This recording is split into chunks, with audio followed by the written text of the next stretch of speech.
Ces derniers temps, États et acteurs privés investissent l'espace extra-atmosphérique qui commencerait à une altitude de 100 km. Or, à l'inverse des pays délimités par des frontières terrestres, l'espace n'appartient à personne et donc à tout le monde à la fois. Mais alors comment on fait pour le réguler et surtout, qui régule? Quelle loi encadre l'exploration ou encore la pollution spatiale par exemple? Dans cette course aux étoiles, certains points restent encore très flous. Il existe bien un texte, le traité de l'espace adopté par l'Assemblée des Nations Unies dès 1966. Ce texte précise que l'espace extra-atmosphérique, y compris la Lune et les autres corps célestes, ne peut faire l'objet d'appropriation nationale. Chacun des États, dans le cadre du traité de 67, a des fins effectivement pacifiques, peut procéder à l'exploration de cet espace extra-atmosphérique, c'est-à-dire être en orbite basse pour des satellites, en orbite géostationnaire et bien évidemment sur les premières planètes que les hommes sont capables d'atteindre. En d'autres termes, à l'image des eaux internationales, qu'il s'agisse de l'espace, de la Lune, de Mars ou encore des astéroïdes, ils peuvent être utilisés par tout le monde puisque rien n'empêche d'y exercer des activités pacifiques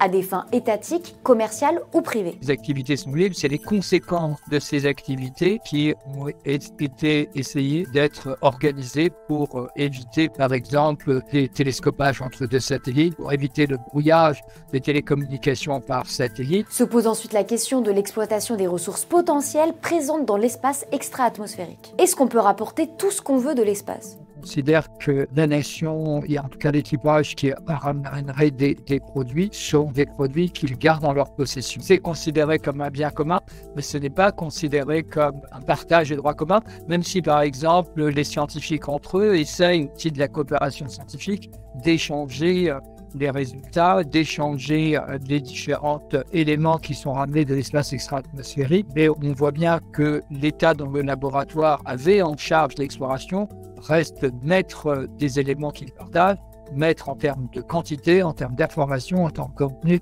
en termes de mise à disposition, et bien évidemment, comme c'est un des points importants pour la recherche, en termes de rétention d'informations pour être le premier à publier. La question de l'exploitation des ressources explique bien pourquoi les pays font la course à l'exploration spatiale. Puisque dans une certaine mesure, la règle du premier arrivé, premier servi fonctionne ici. Dans les traités, il est indiqué que chacun des États s'engage dans le cadre d'une exploration paisible de ne pas porter atteinte aux droits et usages, et aux droits c'est entre guillemets, mais surtout aux usages qui sont faits de l'unité spatiale qui est organisée. L'idée, c'est de ne pas mettre un satellite à côté d'un autre satellite, entraînant bien évidemment des risques de perturbation de télécommunications. Le traité de l'espace a fait l'objet de plusieurs révisions, mais son champ d'application reste interétatique. Il ne prend pas en compte les sociétés privées telles que SpaceX ou encore Blue Origin. Alors qu'est-ce qui encadre ces acteurs du New Space? C'est les États qui vont régler leurs problématiques avec les sociétés qu'ils vont autoriser soit au lancement, soit à l'enregistrement du satellite, soit à la réalisation des opérations